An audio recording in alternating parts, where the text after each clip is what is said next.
Dear student, आज हम बात करेंगे class 9th mathematics most important definition कि इस साल 2021 के पेपर में कौन सी डेफिनेशन आएंगी अकॉर्डिंग टू ALP। 2021 में 9th क्लास के मैथमेटिक्स में तकरीबन 11 to 12 नंबर यानी 11 to 12 डेफिनेशन आती हैं। हर डेफिनेशन 11 होंगी तो हर डेफिनेशन 2 मार्क्स की होगी, तकरीबन 22 नंबर की आप डेफिनेशन आती हैं।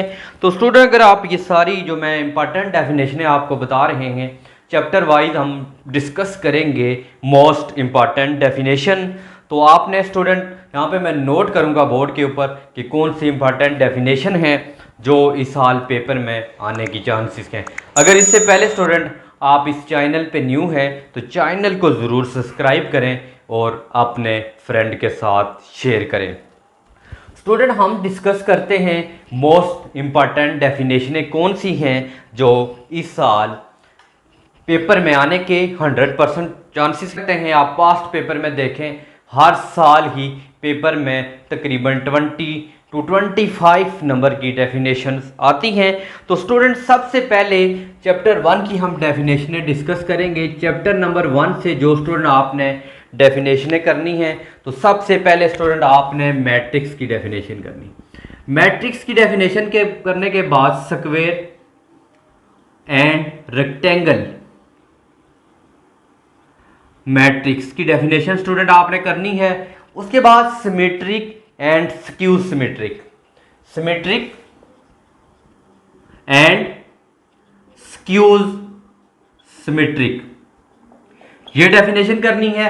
उसके बाद डायगोनल मैट्रिक्स की स्टूडेंट आप जरूर डेफिनेशन कीजिएगा, इंपॉर्टेंट डेफिनेशन है। तो स्टूडेंट, चैप्टर नंबर 2 की बात करें तो इसमें तकरीबन आपके पास दो डेफिनेशन है। एक रियल नंबर की आप करें, rational number and irrational number कौन से हैं ये करनी है। और उसके बाद आपने लाजमी करना है प्रॉपर्टीज ऑफ रियल नंबर, बहुत दफा ये पेपर में आई है, ये डेफिनेशन करें। उसके बाद चैप्टर नंबर 2 में कॉम्प्लेक्स नंबर और complex conjugate, complex number and complex conjugate. उसके बाद चैप्टर नंबर 3 से स्टूडेंट आपने डेफिनेशन करनी है सबसे पहले साइंटिफिक नोटेशन की, साइंटिफिक नोटेशन की डेफिनेशन करें। उसके बाद लॉगरिथम की और एंटी लॉगरिथम की आप डेफिनेशन करें। चैप्टर नंबर 4 की बात करें तो स्टूडेंट चैप्टर नंबर 4 से आपने सबसे पहली डेफिनेशन करनी है what is heard.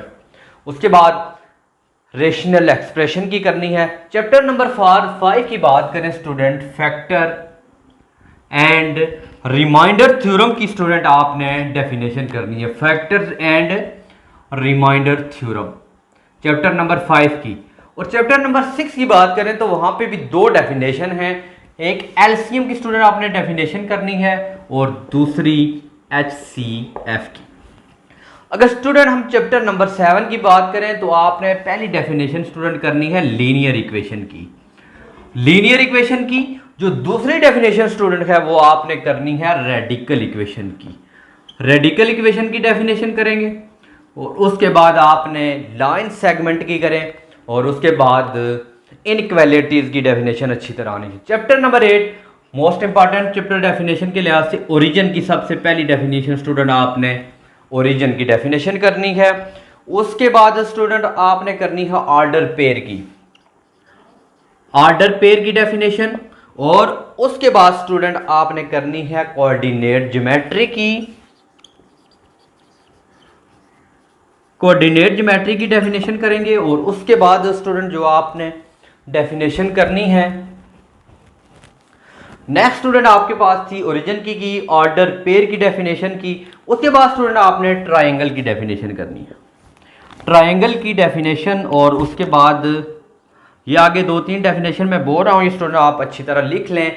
What is equivalent triangle, scalene triangle और आइसोसेलियस ट्रायंगल कौन सी है ये स्टूडेंट आपने डेफिनेशन करनी है। अगर स्टूडेंट हम नेक्स्ट डेफिनेशन देखते हैं तो पैरेललोग्राम की आपने अच्छी तरह डेफिनेशन करनी, पैरेललोग्राम की आपने डेफिनेशन करनी है अच्छी तरह। उसके बाद राइट बाइसेक्टर और line segment, line segment right bisector. ये स्टूडेंट आपने अच्छी तरह डेफिनेशन करनी है। उसके बाद स्टूडेंट हम बात करें चैप्टर नंबर 12 की, तो वहां पे स्टूडेंट आपने एक डेफिनेशन करनी है, what is ratio. Ratio and proportion की स्टूडेंट आपने अच्छी तरह डेफिनेशन करनी है। उसके बाद रेशियो एंड प्रोपोर्शन की स्टूडेंट आपने डेफिनेशन करनी है, प्रोपोर्शन। उसके बाद स्टूडेंट आपने कुछ डेफिनेशन करनी है। सबसे इंपॉर्टेंट जो डेफिनेशन है, पैथागोरस थ्योरम। पैथागोरस थ्योरम की डेफिनेशन करेंगे। उसके बाद कुछ हम नेक्स्ट जो बहुत की इंपॉर्टेंट डेफिनेशन है स्टूडेंट डिस्कस करते हैं, मोस्ट इंपॉर्टेंट डेफिनेशन।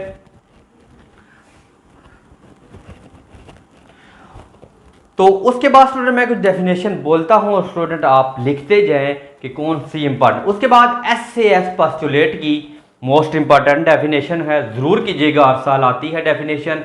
और उसके बाद स्टूडेंट आपने डेफिनेशन करनी है, what is collinear point and non collinear points. उसके बाद सिमिलर ट्राइंगल की आपने करनी है।